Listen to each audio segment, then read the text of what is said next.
Hello friends, ഇന്ന് വന്നിരിക്കുന്ന അതിഗംഭീരമായ അപ്ഡേറ്റാണ്. നമ്മുടെ സ്വന്തം പാട്രിയേറ്റ് മമ്മൂട്ടി മോഹൻലാലെ കൂടെ ഒന്നിച്ചിരുന്ന് അഭിനയിച്ച് തരംഗമാക്കി മാറ്റിയ സിനിമയ്ക്ക് കിട്ടിയ ഫസ്റ്റ് ഡേ കളക്ഷൻ എത്രയും 29.1 crore റുപ്പീസാണ്. ഇനി ഒരാളും വന്നിവിടെ ഫസ്റ്റ് ഡേ കളക്ഷൻ പറഞ്ഞ് ആരും വരരുത്. തൂക്കാൻ ഇവിടെ തന്നെയുള്ള ആളുകളുണ്ട്. അതുകൊണ്ട് ഞങ്ങൾ തൂക്കി. കാരണം എന്ത് വന്നാലും ഈ ഒരു സിനിമ ഇത്രമാത്രം അടിക്കുകയുള്ളൂ എന്നൊരു സംശയം ഉണ്ടായിരുന്നു കാരണം എങ്ങനെയായിരിക്കും ഇതിൻ്റെ ഇതിൻ്റെ പി ആർ വർക്കൊക്കെ നോക്കുകയാണെങ്കിൽ വളരെ ലെസ്സാണ്. കമ്പാരിറ്റീവ് മറ്റ് സിനിമ നോക്കുകയാണെങ്കിൽ വളരെ ലെസ്സായിട്ട് എനിക്ക് തോന്നുന്നത്.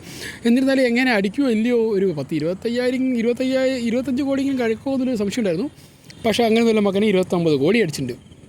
എന്തായാലും ഇനിയൊരു ഫസ്റ്റ് ഡേ കളക്ഷൻ ഇതുപോലെ തൂക്കാൻ ആർക്കും കൊണ്ട് പറ്റും ചോദിച്ചു കഴിഞ്ഞാൽ മോനെ ആരും കൊണ്ട് പറ്റില്ല. കാരണം അത്രമാത്രം വലിയൊരു ഹൈപ്പിൽ വന്ന സിനിമയായിരുന്നു. പക്ഷേ പി ആർ വർക്ക് കുറച്ച് കമ്മി ആയതുകൊണ്ടാണ്. ഇല്ലെങ്കിൽ കണ്ടത് ഒരു 30-35 കോടി ഒറ്റ ദിവസം കൂടി അടിക്കേണ്ടതായിരുന്നു. പക്ഷേ അൺഫോർച്ചുനേറ്റ്ലി അത്ര വന്നില്ല. പിന്നെ പി ആർ വർക്കിൽ നടക്കുമ്പോൾ തന്നെ ഇവരിൻ്റെ ഷോ ഉണ്ട്, ചാറ്റ് ഷോ ഒക്കെ നടക്കുന്നത് മമ്മൂട്ടി മാത്രമേ ഉണ്ടായിരുന്നുള്ളൂ. ഇനി മോഹൻലാലും കൂടെ വന്നിരുന്ന് ചെയ്താണെങ്കിൽ കുറച്ചുകൂടി അതിൻ്റെ ഒരു എക്സ്പോഷർ കുറച്ചുകൂടി സിനിമേൻ്റെ ഒരു ഗ്രാവിറ്റി കുറച്ച് കൂടി എന്നൊക്കെ വിചാരിച്ച ആളുകൾ കയറി കണ്ടതന്നെ. അങ്ങനെ അതിൻ്റെ ഒരു 30-35 കോടിയെങ്കിലും എത്തിച്ചേനെ ഒരു ദിവസം കൊണ്ട് തന്നെ. പക്ഷേ എന്തായാലും കുഴപ്പമില്ല. എന്തായാലും നല്ല രീതിയിൽ തന്നെയാണ് സിനിമയുടെ ഇപ്പോഴും പോയിക്കൊണ്ടിരിക്കുന്നത്.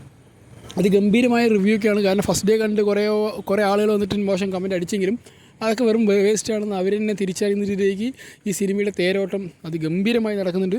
കാരണം ഓരോരുത്തരും ഇപ്പോൾ ഇതിൽ സിനിമ എന്ന് പറയുന്നതിൽ ഈ ഒരു സിനിമയിലും മമ്മൂട്ടി ആയാലും മോഹൻലാലായാലും അതുപോലെ കുഞ്ചക്കോവനായാലും ഫഹദ് ഫാസിലായാലും എല്ലാവരും തന്നെ ക്യാരക്ടറാണ് ചെയ്തിരിക്കുന്നത്. അല്ലാണ്ട് അവൻ്റെ സ്റ്റാർഡം ഈ സിനിമയ്ക്ക് ഉപയോഗിച്ചിട്ടില്ല എന്നാണ് എനിക്ക് മനസ്സിലായി. കാരണം അതൊരു ഇൻട്രൊഡക്ഷനായിട്ട് സിനിമ അവരെ കാണിക്കുമ്പോൾ പോലും ഒരു സീൻ അവർ ഫസ്റ്റ് സീൻ കാണിക്കുമ്പോൾ പോലും ആ സിനിമയ്ക്ക് ആ ഒരു മഹേഷ് നാരായൺ ടച്ച് എല്ലാത്തിലും ഉണ്ട്.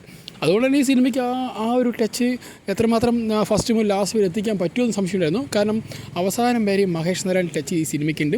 അതുകൊണ്ട് തന്നെ ഈ സിനിമയിൽ വല്ലാണ്ട് വേറിട്ട് നിൽക്കുന്നുണ്ട്. കാരണം മറ്റു സിനിമ പോലെ ഒരു സ്റ്റാർഡം കീപ്പ് ചെയ്ത ആളുകളങ്ങനെ പൊക്കി അടിച്ച് നിലപരിശാക്കുന്ന പരിപാടിയൊന്നും ഇല്ല. അടിച്ചാൽ 3 അടി മാറി പോകുക അങ്ങനെയൊന്നുമില്ല. കാരണം വളരെ ആസ് യൂഷ്വലായിട്ട് ഒരു കോമൺ മൂവി എങ്ങനെ പോകുക ഒരു മഹേഷ് നാരായണ അതേ ലെവലാണ് ഈ സിനിമ പോയത്.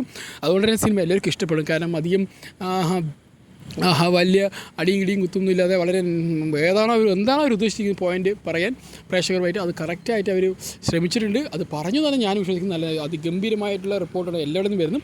അപ്പോൾ നിങ്ങളെന്തായാലും ഈ സിനിമ കണ്ടിട്ടില്ലെങ്കിൽ ഓടിപ്പോയി അടുത്തുള്ള തിയേറ്ററിൽ പോയി കാണട്ടോ. കാരണം നല്ലൊരു തിയേറ്റർ എക്സ്പീരിയൻസ് ഉണ്ട്. നല്ല അടിപൊളി ക്യാമറ വർക്കും അടിപൊളി സ്റ്റോറിയും അതുപോലെ തന്നെ സുശീൽ ശ്യാമിൻ്റെ ഒരു കീഴ് വെച്ച് മ്യൂസിക്കും ഉണ്ട് മക്കളെ. പിന്നെ നമ്മളറിയാമല്ലോ ബിഗ് MMസിൻ്റെ ഒരു അഴിഞ്ഞാട്ടം, അതൊരു രസം കേട്ടോ. ശരിക്കും ഇവരെ കാണിക്കുമ്പോൾ രണ്ടുപേരും കൂടി കാണിക്കുന്ന സ്കെയിൽ ഗംഭീരമായിരുന്നു. എന്തായാലും സിനിമ അടിപൊളിയാണ് മക്കളെ, പോയി കാണൂ, കണ്ട് ആസ്വദിച്ച് അറമാദിക്കുവിൻ.